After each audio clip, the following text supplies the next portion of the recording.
realized something today. After I unburdened everything from my brain, the things that I can't change in the world, of which there are many. And for a long time, I really felt like I had to bear that burden. And if I did, I could make things easier for other people. Because that's the type of person I am. I've always been that person that's like, give me your burden and let me carry it a while. I've realized two things. One, that I myself am a person. I cannot possibly try to carry the burden of the entire world. And I really was trying to do that for a while. So that last video really was me detaching myself from all of the hate and the bullshit that I can't change. Now, can I try to be a voice of reason in a world that seems to be hell-bent on destroying itself? Yes, I can try. But, like I said, some people will never change how they think, how they feel, or how they get their information. But since I have detached myself from that, I was able to realize and connect a few things. I've told some of you guys about my daughter. If you have been following me or you know anything about my life, you know a few things about my daughter. That she is very much like me and on the spectrum. And because she is like me, she also tries to carry the burden for everyone around her. But again, like me, incredibly smart as far as books go. Learn, research, verify. It's what we do. Challenge ourselves. If we know something, learn more about it. If it gets to the point that, professors or teachers or other people in that academic area of study tell us, you know everything, we go into the philosophy of the thing and then try to answer those questions too. But because she's on the spectrum, and girls are most often diagnosed a lot later than boys. I don't know why, and going into the field of psychology, I am going to try and understand that and push for more understanding and recognition of signs and symptoms in girls. But it is because she is a girl, and because I am a woman now, that I had never been formally diagnosed, and it took so long for her. We are really good at something called masking. And basically what that is because we are so smart and we want to learn and we want to be able to interact with and share our knowledge with other people and even carry their burdens. We learn how to mimic people around us, how to act in certain situations the way we feel we should act to get the response we feel we want. So say you walk into a room full of people you have never met before. Not only do you have social anxiety, which, hello, and also my daughter, you walk into a room and allegedly they know as much as you do on a topic. And this is their first time meeting you too. How do you act? You can't make small talk if you're like me or my daughter. That's not a thing. And you can't just walk in spouting facts. That's not how you start a conversation. So you train yourself. I do, and it's exhausting. All day, every day, before I talk to someone, I rehearse in my head how I think the conversation will go. Yep, the entire conversation. What I give that is logical or measured in its emotional strength.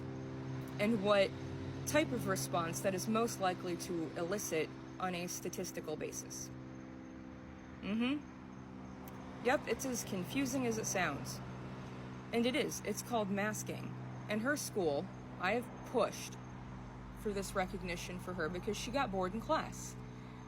She does her work, gets bored, and starts drawing, which, yep, if you know me, if you've seen anything about my life, you know.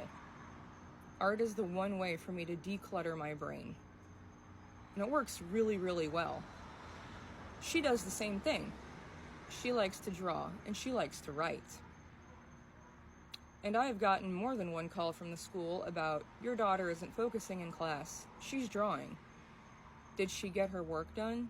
Well, yes, but what grade did she get? An A, but classroom participation apparently matters. It didn't used to, not really. When I was a kid in school, all that mattered, and I dreaded it so much, was when you were reading, especially in English or history, you'd go around the room and you would wait for your turn to read a portion of a book. I was the kid that would count the amount of kids ahead of me and figure out where I would be reading, and then read it and read it and read it over and over and over again in my head to make sure I didn't make any mistakes. And then by the time they got to me, I read it so fast that no one understood any of it. And even the teacher was like, could you try that again, but slow down? Even though I was enunciating and saying everything in perfect English.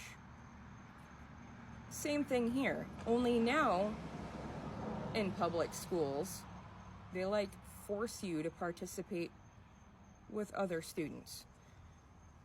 I was happy being the weird, quiet outcast. The people, were afraid of me. The other students, even some of the teachers, because I never spoke to anyone, and it wasn't because I was scary. It was just because I had nothing to say to people of my age, and I was taught to respect my elders. So even if a teacher said something wrong or that was inaccurate, I kept my mouth shut. Yep, but now they want her to interact with other students. And because of the IEP that says if she gets her work done, she should be allowed to do these things, they have decided that she would benefit from something called social learning theory. I don't know if this is just a Florida thing or this is all over the country, but because she does not interact with her peers, she goes to a type of counseling twice a week to work with a therapist that teaches her how to interact with other people. They are teaching her to mask. This is horrible. Other people with autism spectrum disorder can tell you this is not a way to live. If I had known years ago that I had any form of autism, I would have driven myself forward into the things I knew my brain was formed to do. I was not meant to do math, but I can do statistics. Why, I don't know. I can do science and I can do chemistry, but if you throw algebra or trig at me, nope, not a chance in hell. So I would have really avoided the majors that required those things. Even if I really had passion for the subject, I would have understood why my brain works the way it does. And I would have had a lot more self-acceptance.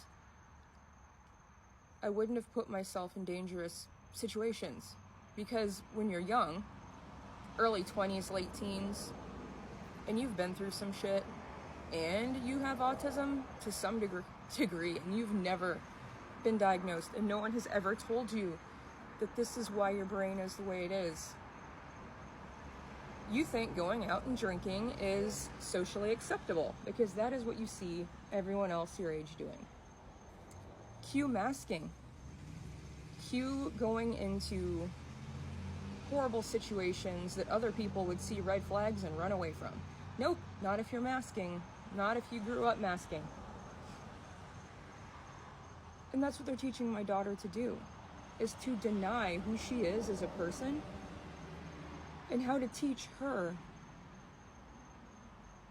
to work around the world, when in reality, instead of teaching her that, maybe help her learn what she's wired to do, what her strengths are, what her weaknesses could be. And I really don't think social interaction should be one of those things. I don't have friends. You know why? Because I don't have time for fake BS and fake conversation. I don't gossip. I don't have time for it. My brain is too busy trying to figure out other things and wanting to help other people and be better at those things. So yeah, I think I'm going to go have a talk with the school now that my brain is more clear and I'm not bearing the burden of the world.